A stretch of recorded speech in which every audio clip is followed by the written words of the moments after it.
Nous sommes tous nés un jour et nous connaissons la vie et ses principes.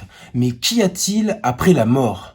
Dans cette vidéo, nous allons tâcher de répondre au plus grand mystère de l'humanité.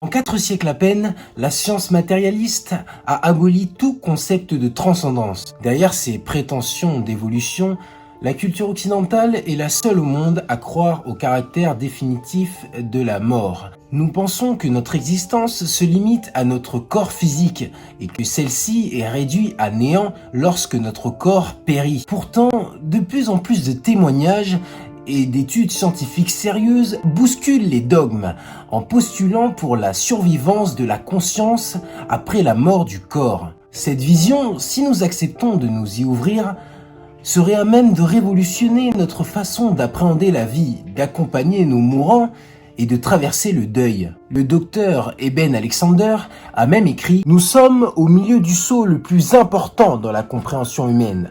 Dans l'histoire, nous sommes sur le point de redécouvrir l'autre côté de la vie. Un côté qu'une part enfouie en nous n'a en fait jamais oublié. » Les personnes ayant vécu une EMI, expérience de mort imminente ou parfois appelée EMP, expérience de mort provisoire, se comptent en dizaines de millions à travers le monde. Souvent ramenées à la vie grâce aux techniques de réanimation cardio-pulmonaire développées à partir des années 1960, elles racontent avec précision, émerveillement et stupéfaction leur incursion dans l'au-delà. Aux quatre coins du globe, les différents témoignages interpellent par rapport à leurs points communs, de la traversée d'un tunnel vers une lumière intense jusqu'à la sensation d'être hors du temps. Dans la plus grande partie des témoignages, les personnes victimes de MI sont convaincus de s'être rendus dans le monde qu'elles rejoindront le jour de leur mort et avoir été entièrement libérés de la peur de mourir. Pourtant, malgré l'abondance des témoignages, le doute subsiste parmi certains nombres de scientifiques. Parmi eux, beaucoup de scientifiques penchent, selon la thèse, que tout ce que vivrait un patient durant son épisode d'expérience de mort imminente serait purement hallucinatoire et que ce serait dû à une défaillance du cerveau. Selon eux, le déficit d'oxygène expliquerait la vision de points lumineux, tandis que pour eux, l'excès de gaz carbonique justifierait les sensations de plaisir en activant certains récepteurs morphiniques ressentis par certains patients lors de leur expérience de mort imminente. Pour le docteur Charbonnier, cette thèse n'est pas recevable. L'hypoxie et l'hypercapnie produisent des tableaux cliniques très particuliers, regroupant une lenteur d'idéation, une irritabilité et un problème de concentration. Bref, des comportements qui contrastent énormément avec les perceptions accrues et la clarté mentale de ceux qui vivent une EMI. Et si la vie était un éternel retour? L'éternel retour est un concept d'origine mésopotamienne, repris par plusieurs philosophes, d'après laquelle l'histoire du monde se déroulerait de manière cyclique. There's something called the in-brain theory, detectives. Oh, that's over my head. It's like, in this universe, we process time linearly, forward.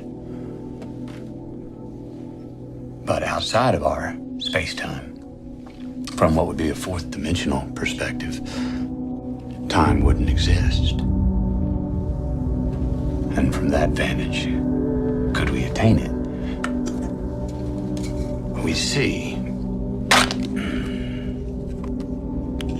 our space-time would look flattened, like a single sculpture with matter in superposition of every place it ever occupied. Our sentience just cycling through our lives like carts on a track.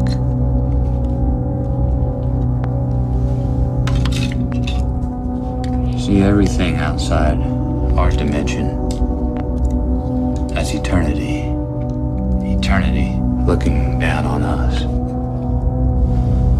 Now to us, it's a sphere. But to them, it's a circle. Après plusieurs milliers d'années, une même suite d'événements se répète.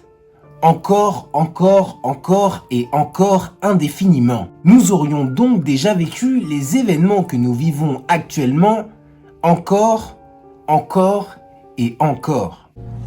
In eternity, where there is no time, nothing can grow, nothing can become, nothing changes. So death created time to grow the things that it would kill. And you are reborn, but into the same life that you've always been born into. I mean, how many times have we had this conversation, detectives? Well, who knows? I mean, you can't remember your lives. You can't change your lives. And that is the terrible and secret fate of all life. You're trapped. Like a nightmare you keep waking up into. Si le temps lui aussi était cyclique, que nous étions emprisonnés, piégés, condamnés à vivre notre vie éternellement. La mort serait donc un état éphémère avant que nous revivions une énième fois. Nous pouvons aussi parler de Big Crunch. Le Big Crunch serait une sorte de Big Bang.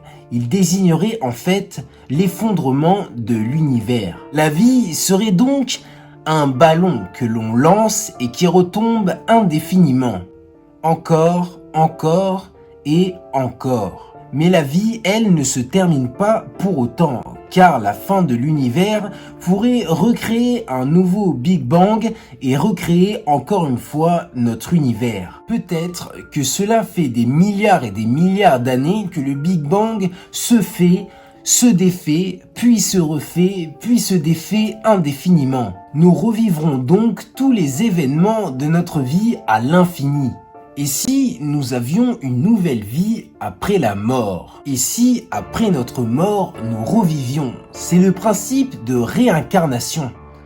Comme quoi, nous aurions plusieurs vies. Nous aurions donc vécu avant celle que nous avons actuellement et nous en aurons beaucoup d'autres après. L'idée que notre âme irait dans un autre corps remonte jusqu'à l'Égypte antique. Mais je suppose que, comme beaucoup, ce qui vous intéresse, c'est l'aspect scientifique et rigoureux.